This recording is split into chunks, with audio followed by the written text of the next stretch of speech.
Hi ಎಲ್ರಿಗೂ ನಮಸ್ಕಾರ. Welcome back to my YouTube channel.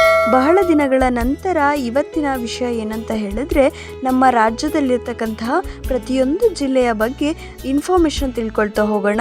ಇವತ್ತಿನ ಜಿಲ್ಲೆ ಕೊಪ್ಪಳ ಜಿಲ್ಲೆಯ ಒಂದಿಷ್ಟು ಮಾಹಿತಿಯನ್ನು ಕೊಡ್ತಾ ಹೋಗ್ತೀನಿ, ನೋಡ್ತಾ ಹೋಗಿ.